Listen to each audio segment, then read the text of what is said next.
Hello student, welcome my channel let's education. I am Nakshi Pal. I hope आप सभी अच्छे होंगे। सो स्टूडेंट, आज की जो क्लास है वो 24 अगस्त सन 2022 करंट अफेयर्स की है। 24 अगस्त के जितने भी इंपॉर्टेंट क्वेश्चन है आज हम इस क्लास में डिस्कस करने वाले हैं। ये क्लास आपकी सभी कॉम्पिटेटिव एग्जाम के लिए बहुत ही ज्यादा बेनिफिशियल है। चाहे आप किसी भी कॉम्पिटेटिव एग्जाम की तैयारी कर रहे हो, चाहे वो सुपर टेट हो, पैट हो, एसएससी हो या रेलवे का ग्रुप डी का कोई सा भी एग्जाम हो, उसके लिए जो क्लास है करंट अफेयर्स की आपकी बहुत ही ज्यादा बेनिफिशियल है।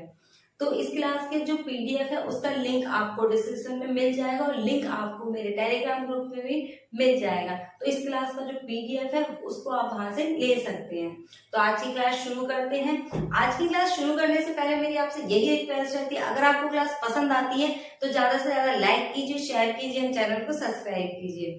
तो आज की क्लास स्टार्ट करते हैं। तो आज की क्लास का जो फर्स्ट क्वेश्चन है वो ये है कि दास व्यापार और उनके उन्मूलन की याद के लिए अंतर्राष्ट्रीय दिवस कब मनाया गया है। क्या है कि दास व्यापार यानी कि जो पहला समय था उस टाइम पे दास व्यापार होता था और उसके उन्मूलन की याद के लिए अंतर्राष्ट्रीय दिवस कब मनाया गया है। तो कब मनाया गया है? 23 अगस्त को मनाया जाता है। ठीक है, अब मैं आपको बता देती हूँ ये मनाया क्यों जाता है। जो पहले का समय था वहां पर क्या होता था, लोगों को दास बनाया जाता था और कुछ टाइम के बाद में उनको बेच दिया जाता था और इसी को दास व्यापार कहा जाता है। ठीक है, और इसी के साथ साथ मैं आपको बता दूं जिसकी शुरुआत हुई थी वो कब से हुई थी। तो इसकी जो शुरुआत करवाई थी वो यूएनओ के द्वारा कराई थी, यूनाइटेड नेशन के द्वारा यानी कि संयुक्त राष्ट्र के द्वारा इसकी शुरुआत कराई गई थी 1988 से। कब से? 1988 से इसको मनाया जाने लगा था। ठीक है, और क्या है, इनके उन्मूलन की याद के लिए इसको अंतर्राष्ट्रीय को उसी दिन से यानी कि 1998 से मनाया जा रहा है। ठीक है, अब बात कर लेते हैं यूएनओ की। मैंने आपको बताया किसके द्वारा मनाया जाता है, यूएन के द्वारा मनाया जाता है यानी कि यूनाइटेड नेशन की। तो यूनाइटेड नेशन की स्थापना कब हुई थी? उसकी स्थापना हुई 24 अक्टूबर 1945 को हुई है। उसका हेडक्वार्टर पेरिस में है और इसका यानी कि यूएनओ के जो अध्यक्ष हैं वो कौन है? अंटोनियो गुटेरस है। ठीक है, अब बात कर लेते हैं नेक्स्ट क्वेश्चन की। तो नेक्स्ट क्वेश्चन है कि डीआरडीओ ने किस वर्टिकल मिसाइल का सफल परीक्षण किया है। क्या है क्वेश्चन? जो डीआरडीओ है उसने किस वर्टिकल मिसाइल का सफल परीक्षण किया है। तो किसका किया है? BLSAM का सफल परीक्षण किया है। किसने किया है? डीआरडीओ ने किया है। ठीक है, अब मैं आपको बता देती हूँ जो ये BLSAM मिसाइल है वो क्या है। ये एक शॉर्ट रेंज की जो है सरफेस टू मिसाइल है। ठीक है, इसका क्या इस्तेमाल किया जाएगा? वायुसेना के लिए इसको इस्तेमाल करने के लिए बनाया गया है डीआरडीओ के द्वारा। ठीक है, और ये क्या है? एक सरफेस टू मिसाइल है यानी कि एक छोटी सी दूरी पर वार करने की या हवा में दूरी में वार करने के लिए इसको बनाया गया है। ठीक है, जो इसकी रेंज है वो कम से कम 15 किलोमीटर तो ऊंचाई तक की है और अगर सामने की सीमा को भेजना है तो 40 से लेकर 50 किलोमीटर की सीमा को ये भेज सकता है। ठीक है, तो ये बात तो हुई आपकी मिसाइल की। अब बात कर लेते हैं डीआरडीओ की। ठीक है, कि डीआरडीओ क्या है। तो डीआरडीओ की सबसे पहले फुल फॉर्म की बात करें तो फुल फॉर्म है डिफेंस रिसर्च डेवलपमेंट ऑर्गेनाइजेशन। क्या है? Defence research development organisation. ठीक है, अब इसकी बात कर लेते हैं स्थापना की। तो इसकी स्थापना हुई थी 1958 में। इसका हेडक्वार्टर न्यू दिल्ली का है और जो इसके अध्यक्ष है वो है जी सतीश रेड्डी। ठीक है, डीआरडीओ का एक मोटो पूछ लिया जाता है। इसका मोटो बलस्य मूल्य विज्ञानम। क्या है? बलस्य मूल्य विज्ञानम। ये एक संस्कृत का वर्ड है। ठीक है, और जो इसका अगर इंग्लिश में इसकी मोटो की बात करें तो इंग्लिश की मोटो है इसका straight origin is in science. क्या है? Straight origin is in science. ठीक है, अब बात कर लेते हैं नेक्स्ट क्वेश्चन की। तो नेक्स्ट क्वेश्चन है एशियन विकास बैंक यानी कि एशिया डेवलपमेंट बैंक और भारत सरकार ने किस राज्य में सुरक्षित पेयजल आपूर्ति और स्वच्छता सेवा में सुधार करने के लिए या सुधार के लिए 3 मिलियन ऋण समझौते पर हस्ताक्षर किए हैं। क्वेश्चन कहने का मतलब ये है एशियन डेवलपमेंट बैंक और भारत सरकार ने किस राज्य की सुरक्षित के लिए, सुरक्षा पेयजल के लिए और वहां पर जल की आपूर्ति करने के लिए 3 मिलियन का ऋण लिया है। ठीक है, इससे एशियन बैंक से समझौते पर हस्ताक्षर किए हैं। तो किसके लिए किए हैं? हिमाचल प्रदेश के लिए। यानी कि हमारे देश का एक राज्य है हिमाचल प्रदेश के लिए, उसमें जल आपूर्ति के लिए भारत सरकार ने एडीबी बैंक से 3 मिलियन क्या है कर्ज लिया है यानी कि ऋण लिया है। ठीक है, काय के लिए? जल आपूर्ति के लिए। कहां पर? हिमाचल प्रदेश में। ठीक है, अब बात कर लेते हैं हिमाचल प्रदेश की। तो हिमाचल प्रदेश की कैपिटल क्या है? शिमला है। यहाँ के सीएम कौन है? जयराम ठाकुर हैं। और यहाँ के गवर्नर कौन है? राजेंद्र अर्लेकर हैं। ठीक है, ये तो बात हुई हिमाचल प्रदेश की। अब बात कर लेते हैं एशियन डेवलपमेंट बैंक की। ठीक है, तो जो एशियन डेवलपमेंट बैंक है इसकी स्थापना कब हुई थी? तो इसकी स्थापना हुई थी 19 दिसंबर 1966 में हुई थी। कभी थी? 19 दिसंबर 1966 में हुई थी। और इसका जो हेडक्वार्टर है वो मनीला फिलीपींस में है। ठीक है, और यहाँ के जो यानी कि इसके अध्यक्ष है वो कौन है? मसासुक असगवान है। कौन है? मसासुक असगवा।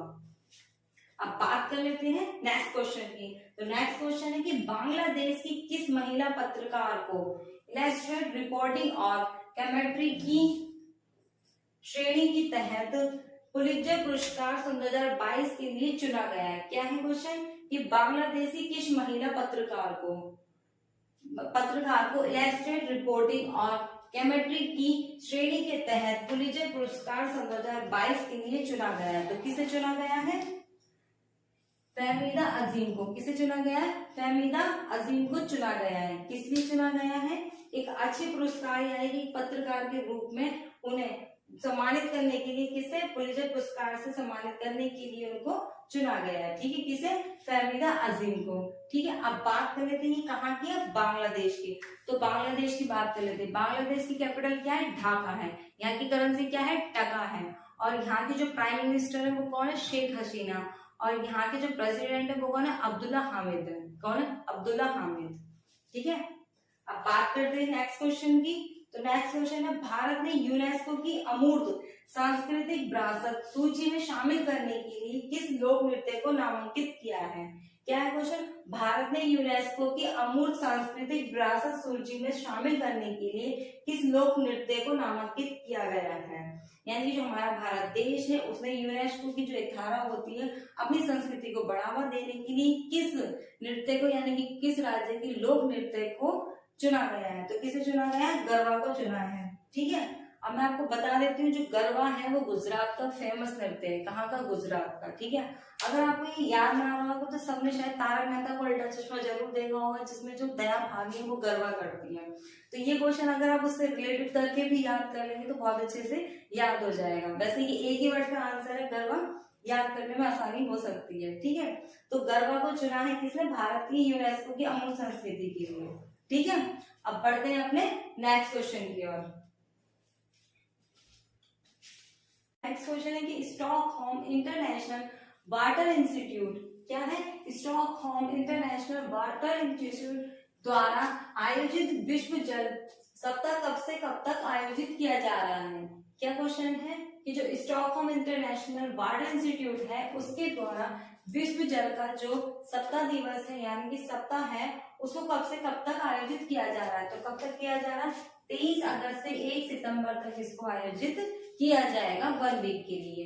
ठीक है, अब मैं आपको बता देती हूँ वैसे जो विश्व जल दिवस होता है वो कब मनाया जाता है? 22 मार्च को मनाया जाता है। ठीक है, लेकिन स्टॉकहोम इंटरनेशनल वाटर इंस्टीट्यूट के द्वारा जो 23 अगस्त से लेकर 1 सितंबर तक 1 सप्ताह तक इसको मनाया जा रहा है। ठीक है, अब बात कर लेते हैं नेक्स्ट क्वेश्चन की। तो नेक्स्ट क्वेश्चन, हाल ही में बुल्गारिया की राजधानी सोफिया में संपन्न हुए अंडर 20 कुश्ती चैंपियनशिप में भारतीय टीम ने कितने मेडल जीते?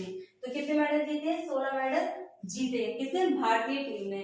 कल ही मैंने आपको इससे रिलेटेड एक क्वेश्चन बताया था कि जो बुल्गारिया में राजधानी सोफिया में अंडर 20 चैंपियनशिप हो रही है उसमें सब गोल्ड मेडल पाने वाली कौन पहली महिला बनी थी भारतीय? तो कौन बनी थी? अंतिम पंघाल बनी थी। मैंने कल ही आपको ये बताया था। और अभी ये क्या हुआ? अब ये जो गेम थे ये समाप्त हो चुके हैं और इसमें भारत ने कितने टोटल मेडल जीते हैं? तो 16 मेडल जीत अपने नाम कर लिए हैं। ठीक है, अब बात कर लेते हैं नेक्स्ट क्वेश्चन की। तो नेक्स्ट क्वेश्चन है कि किस राज्य में आदिवासी बच्चों को स्पोर्ट्स किट दी जाएगी? यानी कि वो कौन सा राज्य है जहां पर जो आदिवासी बच्चे हैं यानी कि जो विद्यार्थी हैं उनको स्पोर्ट्स किट दी जाएगी? तो कहाँ दी जाएगी? झारखंड में दी जाएगी।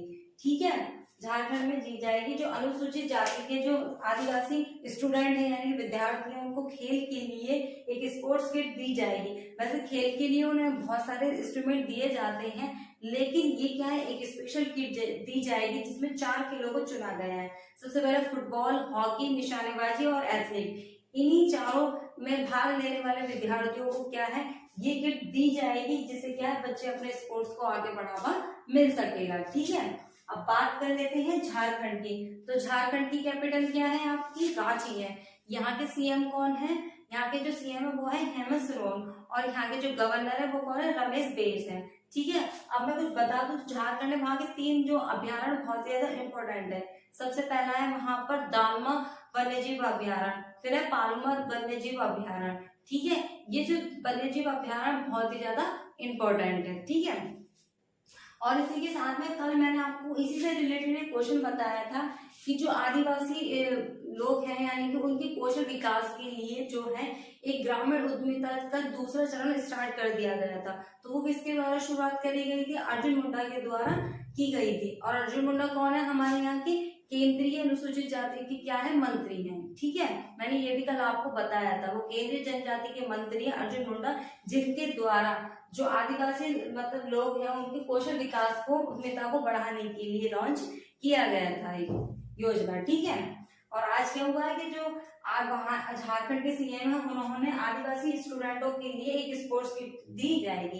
क्वेश्चन को अगर आप रिलेट करके याद करोगे तो आपको बहुत ही ज्यादा फायदा मिलेगा, और इससे क्या है आपको जल्दी से क्वेश्चन याद हो जाएंगे, क्योंकि करंट अफेयर्स में कोई भी ट्रिक यूज नहीं की जाती है। कहने के लिए कह देते हैं सब लोग कि कोई ट्रिक बता दीजिए, तो मैं आपको बता देती हूँ। करंट अफेयर्स का बस एक ही तरीका का क्वेश्चन से क्वेश्चन रिलेट करके आपको याद करने हैं, और एक क्लास को आपको कम से कम 3 बार देखना, तो ऑटोमेटिकली आपको वो दिमाग में सेट हो जाएगी और याद हो जाएगा। ठीक है, तो अब बढ़ते हैं नेक्स्ट क्वेश्चन की ओर। तो नेक्स्ट क्वेश्चन है कि किस देश के चीफ मेडिकल सलाहकार डॉक्टर एंटनी फोसी अपने पद से इस्तीफा दे देंगे, यानी कि वो कौन सा देश है जहाँ के जो चीफ मेडिकल सलाहकार हैं डॉक्टर एंटनी फोसी, वो अपने पद से इस्तीफा दे देंगे। तो जो अमेरिका के हैं, ये अमेरिका के चीफ मेडिकल सलाहकार हैं एंटनी फोसी, दिसंबर में अपने पद से इस्तीफा दे देंगे। ठीक है, और ये उसी के साथ साथ क्या है, national institute of allergy and infectious disease के निदेशक भी हैं, और उसी के साथ साथ वहां के जो प्रेसिडेंट है जो बाइडेन, उनके भी ये सलाहकार हैं। ठीक है, ये अपने दिसंबर में अपने पद से इस्तीफा देने की बात इन्होंने डिक्लेयर कर दी है। ठीक है, अब बात कर लेते हैं अमेरिका की। तो अमेरिका की कैपिटल क्या है, वाशिंगटन डीसी है। यहाँ के जो प्रेसिडेंट है वो कौन है, जो बाइडेन है। यहाँ की वाइस प्रेसिडेंट कौन है, कमला हैरिस है।